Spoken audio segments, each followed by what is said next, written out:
Et bonjour à toutes, bonjour à tous Android Makers, est-ce que vous allez bien en ce vendredi après-midi?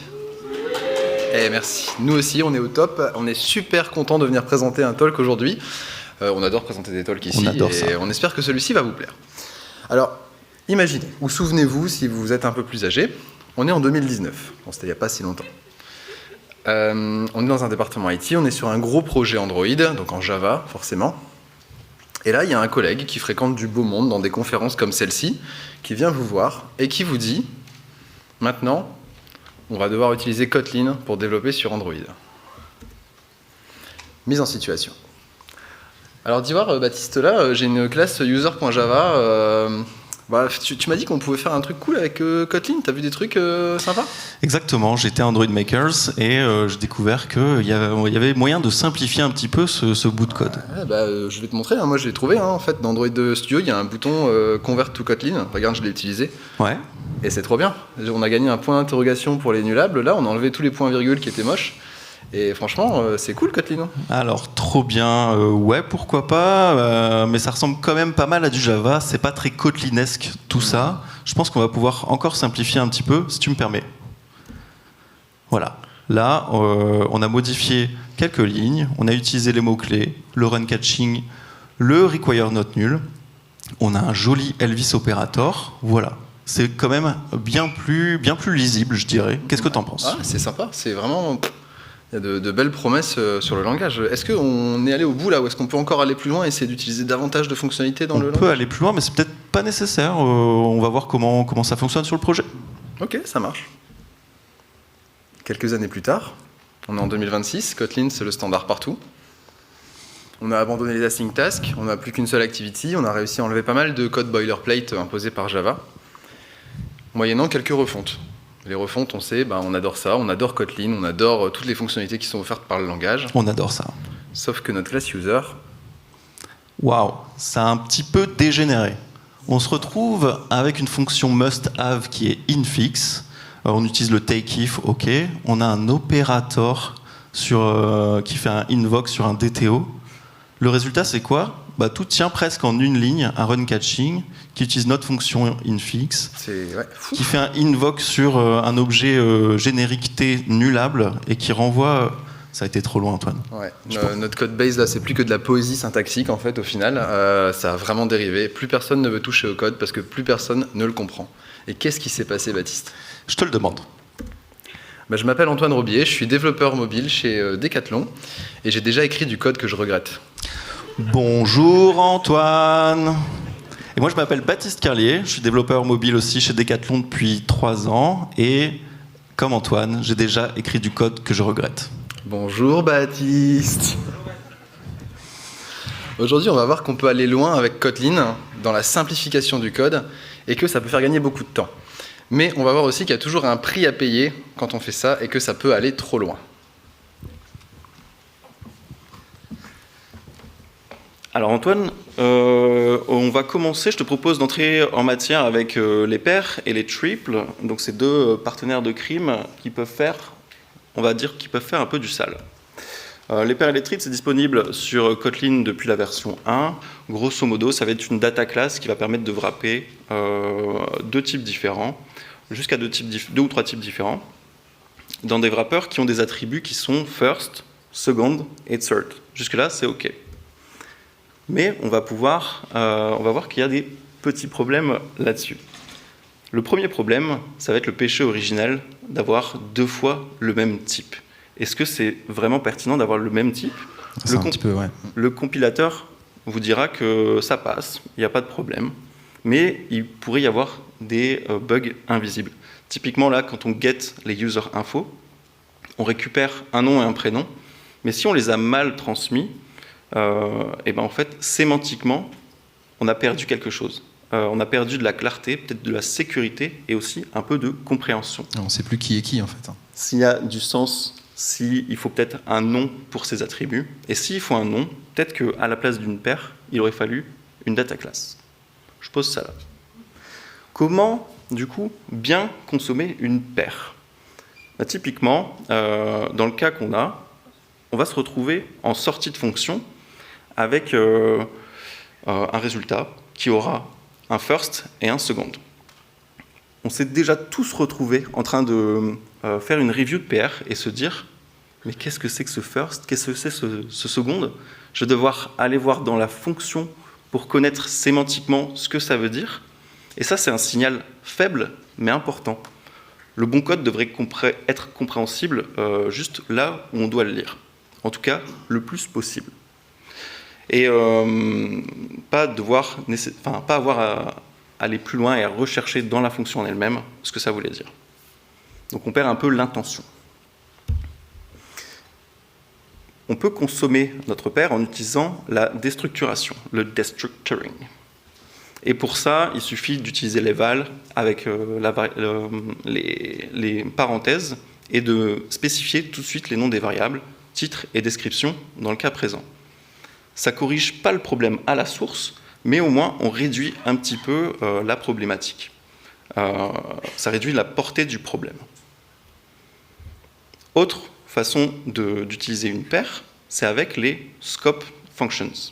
Ici, on va utiliser le let, donc notre fonction myFunction retourne toujours la même chose, mais au lieu d'utiliser le let, un let avec un it tout simple, on peut à nouveau préciser en sortie le titre et la description. Comme ça, on n'a plus de it first, it second, qui ne veulent potentiellement pas dire grand-chose au commun des mortels. Encore une fois, il ne faut pas se tromper dans le nommage, en fait. Exactement. Bon, j'ai parlé de déstructuration, faisant un petit zoom dessus. Là aussi, il peut y avoir des problèmes. On l'a dit, au lieu d'utiliser une paire, à un moment, pour avoir un peu plus de valeur sémantique, on aurait pu utiliser une data class. La déstructuration, on va pouvoir aussi l'appliquer sur une data class. Dans notre exemple, on a une adresse avec une rue, une ville et un zip code.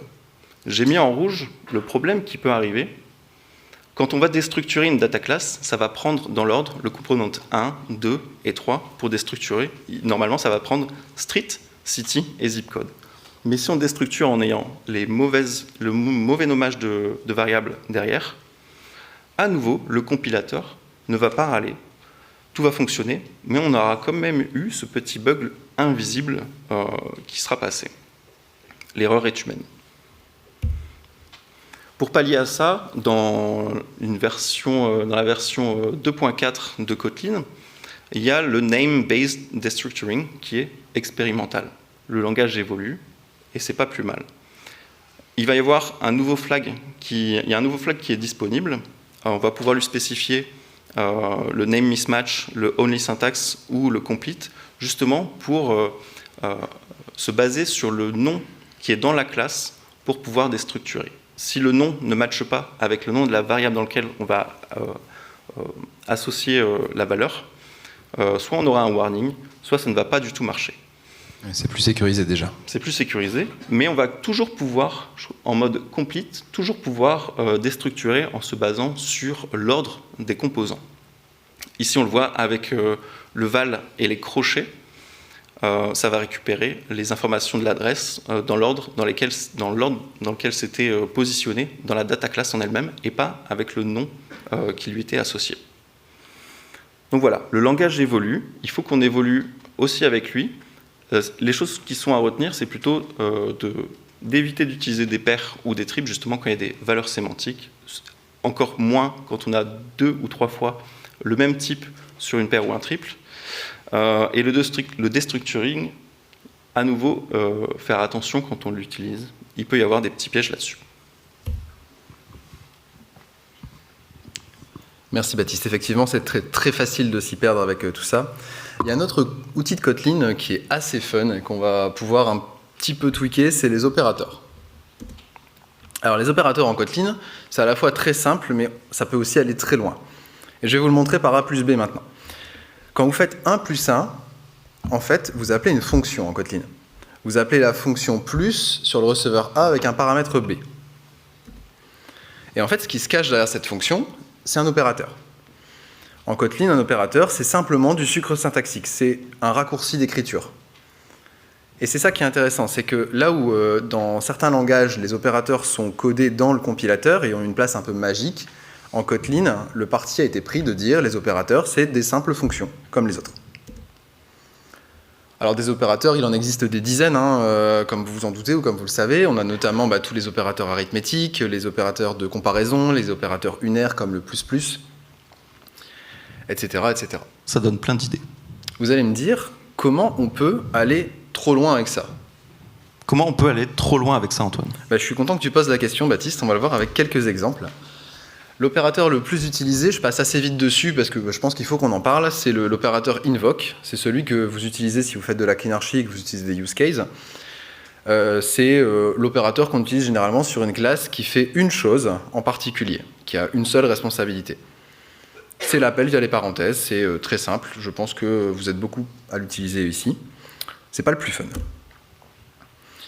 Quelque chose qui serait aussi simple mais assez intelligent, c'est de se dire... On peut prendre un objet point, donc qui a des coordonnées, x, y, et un vecteur qui a des trucs de vecteurs. J'ai plus fait d'algèbre depuis longtemps. C'est pas grave. Quelque chose comme ça. On peut se dire, on peut définir le plus entre un point et un vecteur. Ça fait sens. En algèbre, on peut appliquer un vecteur à un point, et à ce moment-là, à l'utilisation, on aurait quelque chose comme ça. C'est assez smart, on a un point, on y ajoute un vecteur, on récupère un nouveau point avec une application vectorielle dessus. C'est valide. Autre exemple qui peut être smart, si vous utilisez des objets pour vos versions sémantiques, vous pouvez aussi définir l'opérateur, par exemple, compare_to, non seulement pour comparer deux versions sémantiques entre elles, avec le fameux algo de se dire je compare d'abord les versions majeures, puis les versions mineures, etc., etc. Mais vous pouvez aussi vous dire, dans le langage naturel, je demande aux gens, est-ce que tu étais en dessous de la version 11 et pas en dessous de la version 11.0.3? Donc on pourrait définir le compare_to avec un int. Et à l'utilisation, on pourrait écrire des choses comme ça. Si la version est inférieure à 10, on fait quelque chose qui est spécifique pour les versions inférieures à 10. Je ne l'ai pas noté là, mais on a aussi par exemple le range_to qui permet de définir des plages de versions. Et on gagne en prime le mot-clé in qui va permettre de savoir si une version est comprise dans une plage de version. Et ça peut être super utile quand on fait des feature flags, notamment pour savoir si une version est valide ou non pour un feature flag. Donc ça, trop bien. Est-ce qu'on peut aller encore plus loin? Spoiler, oui. Si on a une entreprise avec une liste d'employés, bon, là c'est du code de contexte, je l'ai mis pour l'illustration, mais en gros, vous retenez, il y a une entreprise, il y a une liste, il y a des employés. On pourrait définir l'opérateur moins, minus pour les intimes, pour faire un remove d'un employé dans la liste des employés d'une entreprise. Comme par hasard, c'est moi que tu removes. J'ai mis worst Decathlon quand même, quand tu n'étais plus là. Qu'est-ce que ça veut dire ça, en fait? On comprend à peu près ce que c'est. On enlève un employé d'une entreprise, mais concrètement, derrière, qu'est-ce qui se passe? Est-ce qu'on rompt ton contrat? Est-ce qu'on fait un solde de tout compte? Est-ce que... Je suis peut-être juste en congé? Peut-être. Sur le papier, si vous n'allez pas voir le code de l'opérateur, ça, vous ne le savez pas. C'est pas très logique. Donc, s'il faut aller voir le code de l'opérateur pour savoir ce qui se passe, on ne valide pas. Est-ce qu'on peut aller encore plus loin? Bien sûr. Sur Android, on adore les activities, les intents, tout ça, mais c'est un petit peu relou à manipuler, il y a beaucoup de code. Donc, on peut mettre un peu de sucre syntaxique sur nos appels préférés. Avec, par exemple, mettre un plus sur le contexte avec un intent, pour démarrer une activity. Pourquoi pas? Et si on veut finir une activity de façon très élégante, on peut se dire que l'opérateur note sur une activity, ça va la terminer. Je vous laisse cogiter 2 secondes sur ce qu'on vient d'écrire là. Voilà l'utilisation. Vous pouvez faire context plus intent pour démarrer une activity, et vous pouvez faire non-activity pour la terminer. Vous pouvez prendre en photo, c'est vraiment des choses à ne pas faire. Même si le point d'exclamation activity, moi je le trouve stylé quand même. Est-ce qu'on va encore plus loin? Est-ce que vous voulez voir du sale aujourd'hui Android? Allez, c'est parti. On se fait un petit opérateur rem sur un contexte qui va, comme on le voit sur cette diapositive, afficher un toast. Est-ce que vous savez ce que c'est le rem? C'est le remaining, c'est le reste de la division, c'est le modulo. On vient d'offrir la possibilité aux développeurs de faire contexte modulo chaîne de caractères pour afficher un toast. Ça, c'est illisible, c'est un nid à erreur pour les futurs développements, il ne faut vraiment pas le faire, même si on vous demande de le faire, ne le faites pas. Alors, c'était balai dans les opérateurs. Vous avez vu, c'est facile de faire des trucs qui sont hyper intelligents, mais c'est aussi facile de faire des trucs qui sont un peu plus discutables. Si on résume, si vous faites des opérations arithmétiques, vous faites des vraies opérations arithmétiques sur vos objets, comme avec le point. Vous faites un plus, ça fait des plus sur les opérandes qu'il y a à l'intérieur. Si, quand vous faites un opérateur, vous avez deux opérandes de type différent, posez-vous la question de si vraiment vous comprenez tout de suite ce que ça fait. Si la réponse c'est non, vous ne le faites pas. Et enfin, soyez malin, faites des choses qui sont correctes, qui vont aider vraiment les gens, pas des choses qui sont juste rigolotes, quoi, parce que ça risque d'embrouiller un petit peu. Si ça n'a pas de sens, ne le faites pas non plus. Merci Antoine. Avec les opérateurs, du coup, tu as détourné un petit peu les symboles existants avec quelques guidelines au passage. Je te propose aussi de continuer, mais c'est avec le mot-clé infix, qui va permettre de créer nos propres opérateurs textuels pour, je ne sais pas, repousser encore un petit peu plus les limites de la lisibilité. Épouser les limites de la lisibilité. Le mot-clé infix, il va s'appliquer sur une fonction d'un membre d'une classe ou sur une extension, donc ici le int, et sur une fonction qui prend un seul paramètre qui n'aura non plus pas de valeur par défaut, il ne sera pas un paramètre de type var_arg. Donc c'est déjà assez spécifique. Mais une fois qu'on répond à ces critères, on peut le mettre sur n'importe quel type de fonction. Et on aura le droit au passage de supprimer le point et les parenthèses. On fabrique ce qu'on appelle une fluent API, c'est-à-dire un morceau de code lisible, aussi lisible qu'une phrase assez naturelle. On va prendre plusieurs exemples. Ici, le mot infix il brille parce que ça exprime une relation entre deux objets du même concept ou du même poids, souvent pour construire une structure de données. Là, on a les contraintes avec le align left to. Justement, ça va permettre d'avoir une contrainte entre deux vues. Le range avec le mot-clé step. Et on l'utilise aussi déjà pas mal au quotidien avec typiquement les maps off. Le petit mot-clé to, il est infix. On peut aussi créer un joli DSL prêt à être utilisé. Là, le assert called, récemment créé Loïc. Et justement, notre DSL, il est prêt à l'usage. Quand on fournit une librairie, ça peut être très bien de l'utiliser. Il est ready to play. Mais on peut aller plus loin. On peut mettre le mot-clé infix sur ces deux magnifiques méthodes. Avant, on avait le premier exemple, en jaune, où on va pouvoir continuer d'utiliser les points et les parenthèses. Moi, je trouve que c'est lisible, mais si on pousse un peu le curseur plus loin, on va pouvoir tout exprimer sur une seule ligne. On va pouvoir enchaîner les fonctions sans souci. C'est très lisible, à la deuxième ligne, c'est très agréable à lire. Comme j'ai dit, c'est OK tiers, ça va. Mais ce qui est un petit peu horrible, c'est que si on doit retourner à la ligne, on va devoir retourner à la ligne en utilisant le paramètre de la méthode. Et donc, dans certains cas, on pourrait se retrouver à devoir enchaîner les lignes, comme dans le troisième exemple.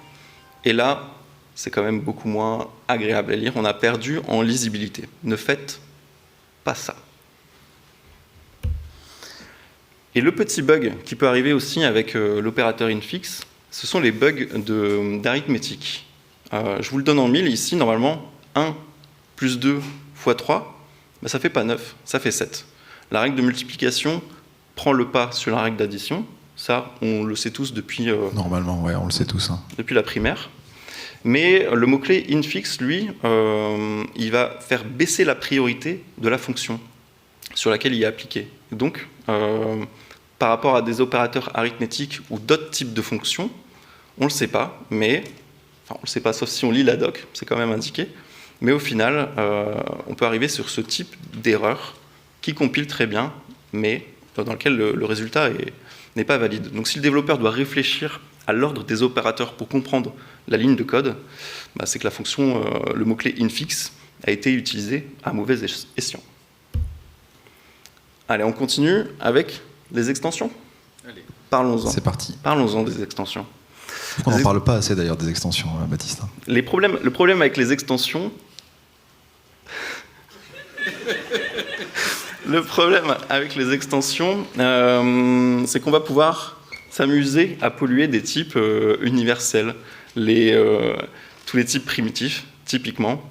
Si on met des extensions dessus, à chaque fois qu'on va utiliser un type primitif, quand on aura l'autocomplétion, notre méthode va être disponible. Si on est dans la bonne classe, dans le bon module, en fonction de de la visibilité qu'on aura donnée à la méthode, on peut se retrouver avec ce genre de problème.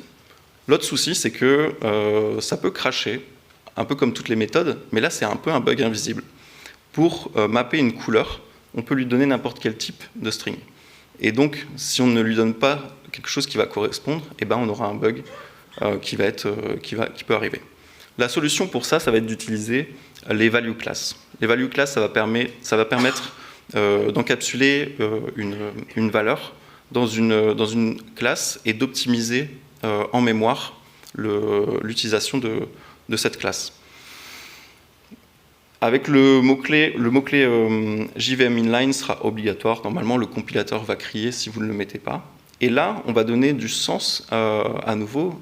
On va permettre de passer un int qui est assez générique à un prix qui aura du sens d'un point de vue métier, d'un point de vue domaine. Et donc là, la méthode format, on n'applique plus au int, mais directement au prix. Juste, je reprends la main 2 secondes. Sur la shopping app, par exemple, chez Decathlon, on utilise ce système-là pour être sûr que les identifiants qui sont remontés par l'API sont bien les bons types d'identifiants. Si c'est un identifiant de panier, un identifiant de produit, un identifiant de user, tout est des strings, mais tout est wrappé par des value classes pour être sûr qu'on n'utilise pas n'importe quel identifiant à n'importe quel endroit. Les extensions aussi, ça peut amener à des dépendances cachées. Alors ce code-là, il est pas si mal. Quelqu'un a déjà utilisé ce type de... Moi j'ai déjà écrit ça. Ouais, mais on l'a dit qu'on avait déjà fait du ça, là. C'est ça le problème. Les dépendances cachées, justement, ça va être de cacher quelque chose qu'on aurait injecté et de rajouter de la complexité sur quelque chose qui, normalement, doit être assez simple. Une extension, c'est pas censé faire trop de choses sous le manteau. Ça doit pas faire des choses qui sont totalement invisibles. Là, on a un appel réseau, ça pourrait être un appel à une base de données, ou que sais-je. Donc, en soi, c'est pas un pattern qui est anti-solide, c'est pas non plus intestable, mais on a quand même introduit un couplage assez fort et de façon invisible. Quelque chose qui aurait été un peu plus solide à mettre en place, ça aurait été d'utiliser une classe. Typiquement, un use case, un user synchronizer. Là, on va pouvoir utiliser l'injection de dépendance. On sait qui fait le travail, on peut l'injecter, on peut la remplacer, la tester, la mettre dans un package qui est réservé au domaine, et on a une règle métier ou une règle data. C'est un peu moins Kotlinesque aussi. C'est un peu moins Kotlinesque, un peu plus verbeux, mais on n'est pas tous des experts, et il faut savoir ce qui se passe derrière la méthode. Quelques éléments qui sont importants sur les extensions à retenir, c'est si vous devez faire des transformations ou des conversions, utilisez des outils de la librairie Android ou de librairie tierce, on va dire que c'est OK. Si jamais vous devez utiliser dans des extensions des règles qui sont un peu plus des règles métiers ou qui vont avoir de l'injection de dépendance ou ce type de mécanisme, là ce sera plutôt no-go. Et les bonnes pratiques, ça va être d'utiliser des extensions, mais avec des règles de visibilité qui sont le plus strictes possible pour pouvoir éviter de polluer votre code, de se retrouver avec des classes utils qui sont bourrées d'extensions et qu'on refait à chaque fois à plusieurs endroits. Et à nouveau, utiliser les value classes, justement pour wrapper un peu ce mécanisme, mais dans des classes qui ont un sens sémantique. Je l'ai mis là aussi. N'hésitez pas à faire de la documentation et de la communication. De nombreuses fois, on voit des extensions qui sont faites et refaites et refaites. Et on les découvre après dans le code. On se dit, ah mais en fait, ça existait ça. Et ouais. Ouf.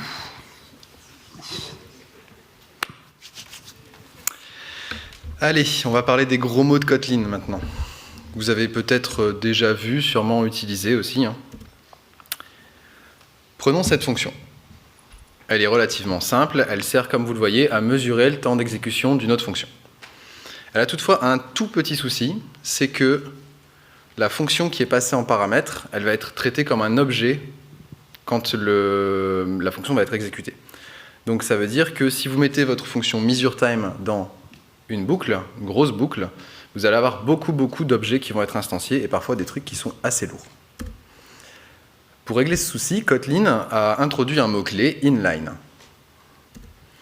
Une fonction inline, ça va purement et simplement être remplacé, copié-collé à l'endroit où elle est appelée par le compilateur directement. Si vous ne savez pas quoi faire de vos soirées, vous pouvez, comme moi, afficher le bytecode Kotlin en utilisant l'option qui s'appelle dans Android Studio afficher le bytecode Kotlin. Et vous voyez que je ne vous raconte pas de bêtises, en fait, ce code-là, c'est vraiment le code de la fonction qui a été remis à l'endroit où ça a été appelé.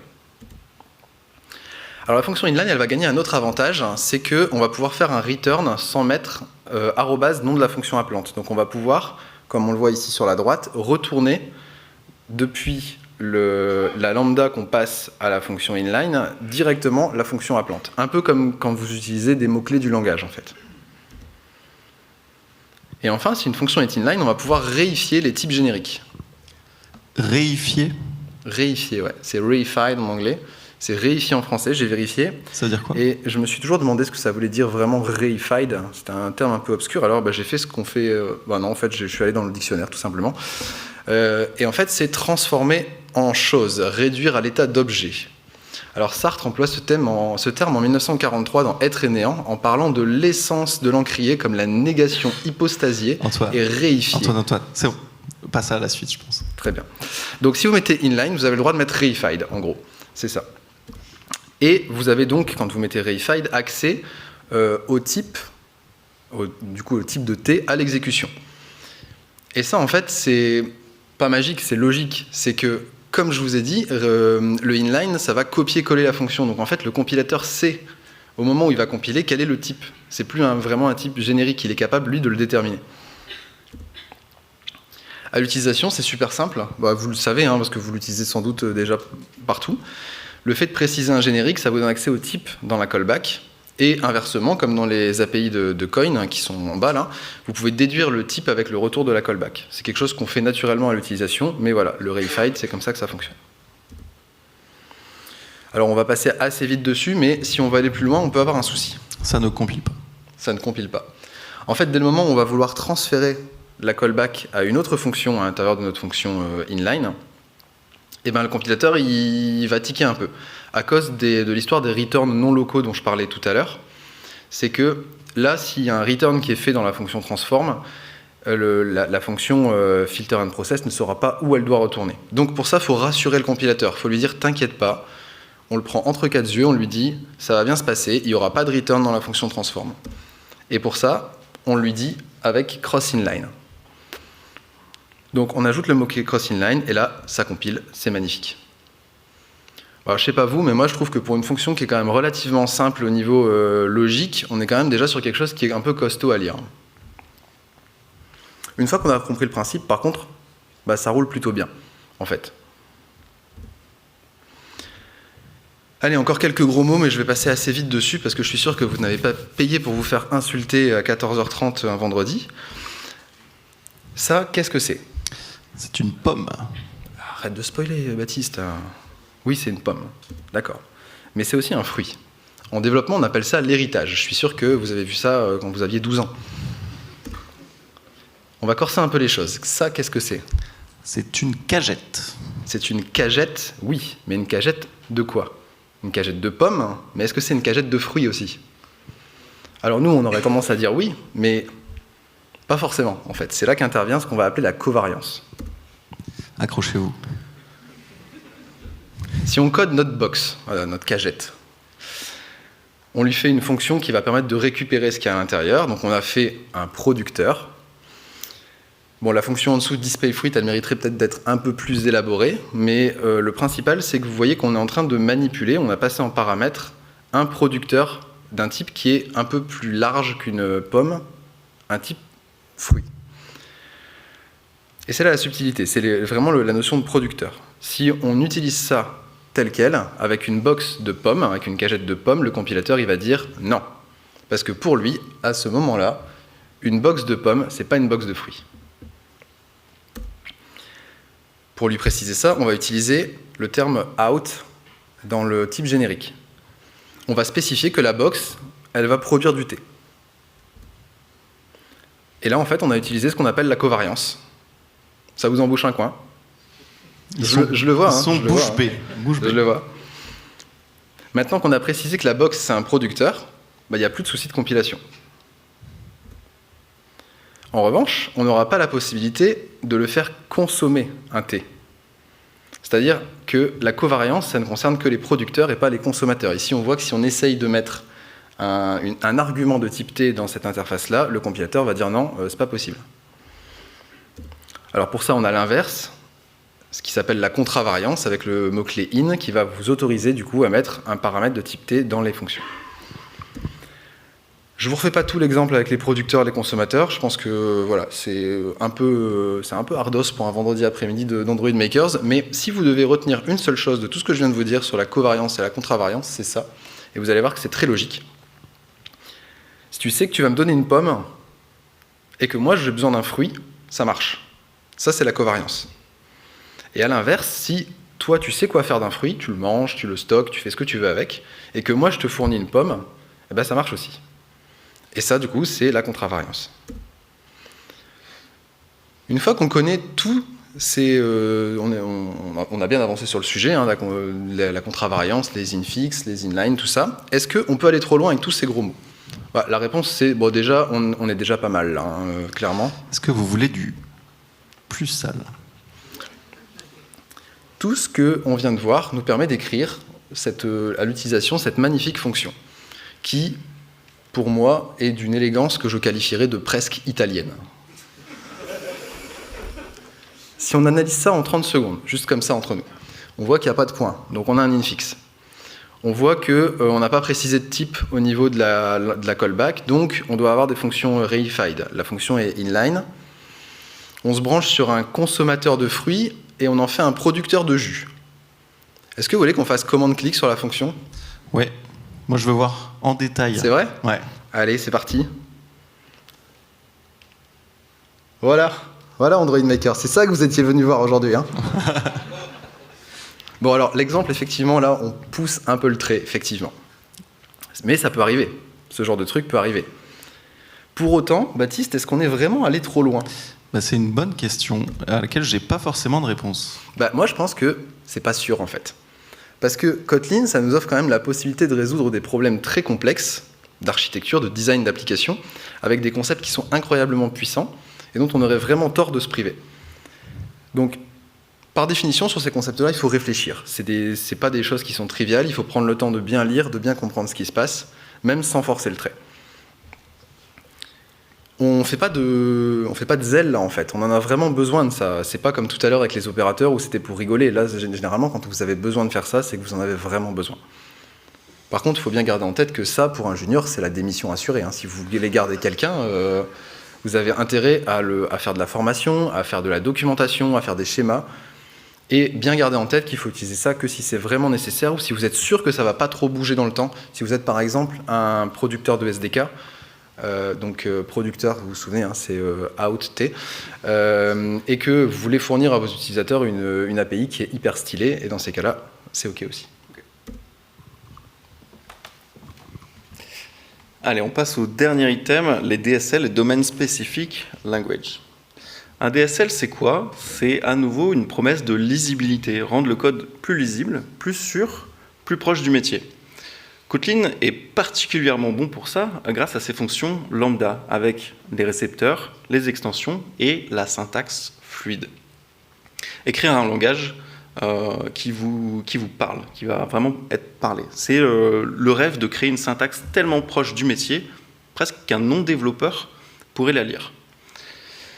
Mais dans le cas présent, est-ce qu'on n'a pas été un peu trop loin ? On a essayé de traquer un event.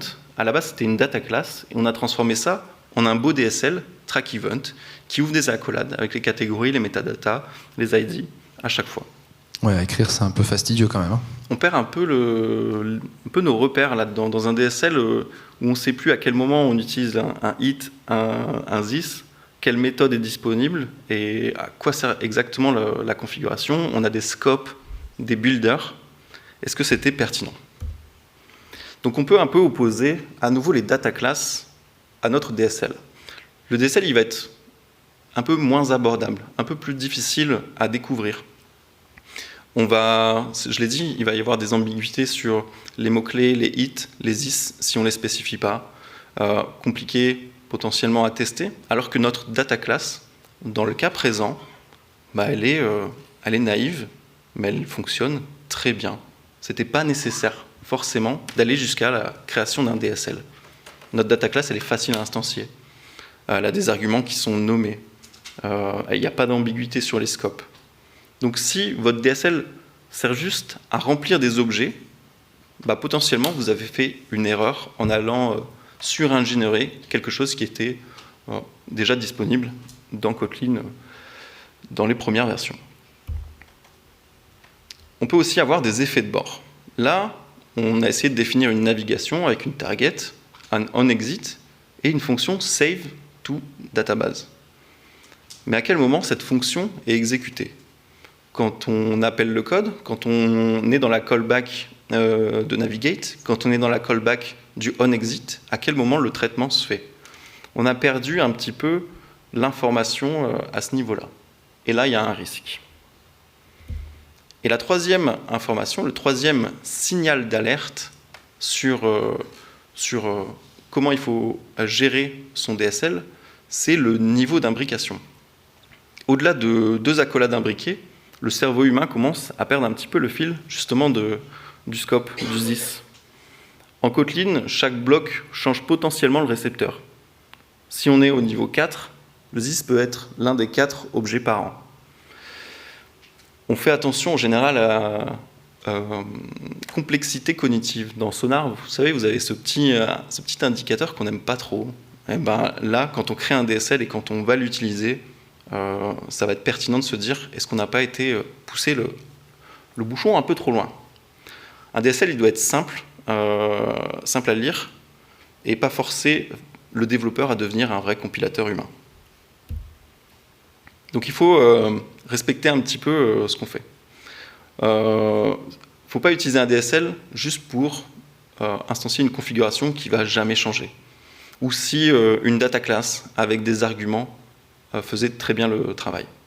Par contre, si vous fournissez un SDK, moi on pense à Compose, à Ktor, allez voir aussi le code de Mocha, il est vraiment bien fichu. Vous allez justement masquer toute une complexité et proposer un outil à vos consommateurs avec une interface qui est simple et sécurisée. Il nous reste 2 minutes. Baptiste, est-ce qu'on zappe la partie IA ou est-ce qu'on... On la spin un petit peu. On est en 2026, on est contractuellement obligé de parler d'intelligence artificielle.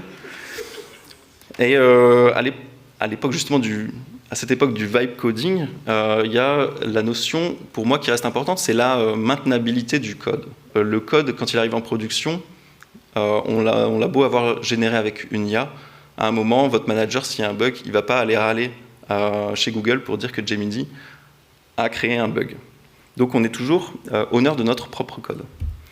Et pour ça, on peut spécifier à notre IA plusieurs choses, en utilisant l'instruction.md, le contexte.md, le agent.md, le Antoine.md, peu importe l'agent que vous utilisez, vous allez devoir placer des instructions à la fois sur comment vous voulez que le code soit architecturé, mais aussi, en travaillant avec votre équipe, quelles règles vous voulez mettre en place pour que le code reste maintenable et toujours lisible, utilisable pour tous les développeurs.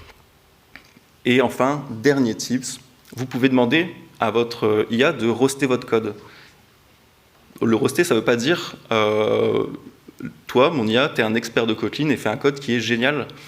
C'est lui dire, je veux savoir le niveau de lisibilité et de maintenabilité de mon code, de 1 à 5, et donne-moi des tips pour l'améliorer, pour que l'onboarding des juniors ou des nouveaux devs soit beaucoup plus simple. Et pour ça, quand on a du code, on a souvent, on l'a vu, on peut tomber dans des dérives sectaires on veut faire du code qui est génialissime qu'un expert, on veut être fier de notre code et se dire en une ligne, on a fait un code du futur. On aurait pu parcourir dans nos exemples d'autres choses comme les delegates, l'injection de dépendance, les contextes paraméteurs, les coroutines, à plein de niveaux dans Kotlin. On peut aller plus loin et parfois même trop loin. Mais pour ça, il nous aurait fallu peut-être encore 1 heure devant nous. Je pense.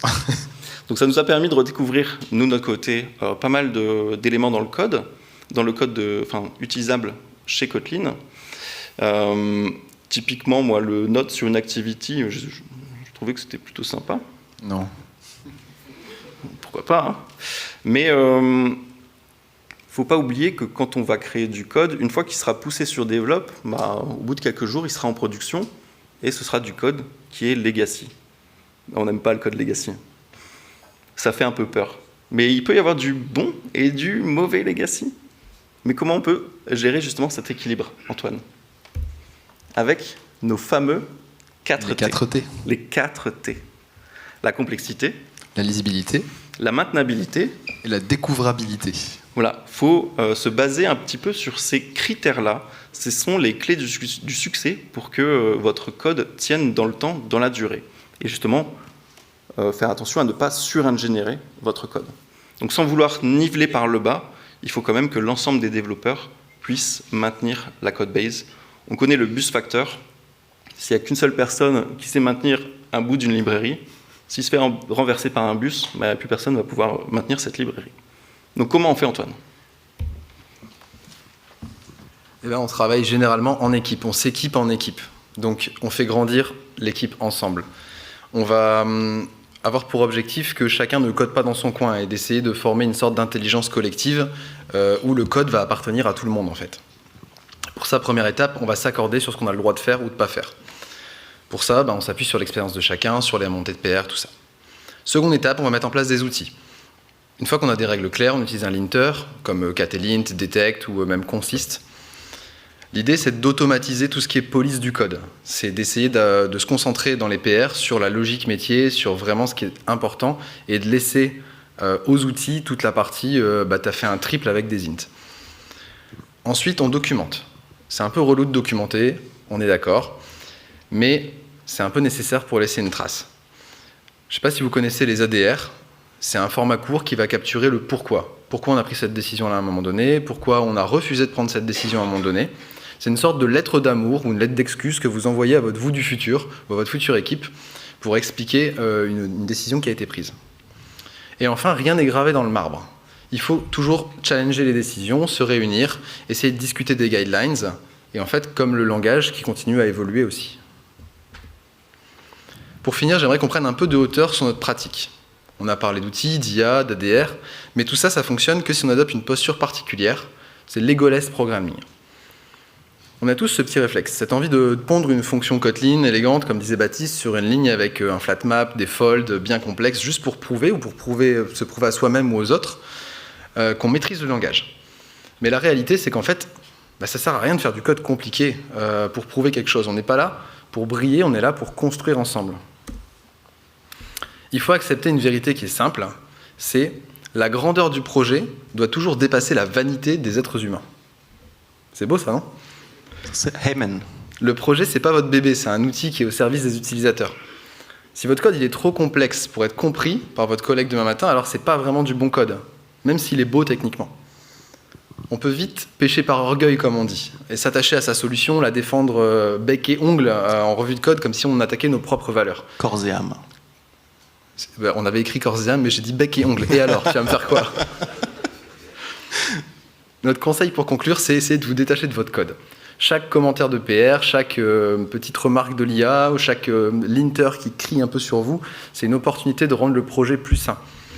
Donc soyez fiers du produit final que vous faites, et pas de la complexité de vos commits. C'est comme ça qu'on va construire dans le temps des systèmes qui vont durer.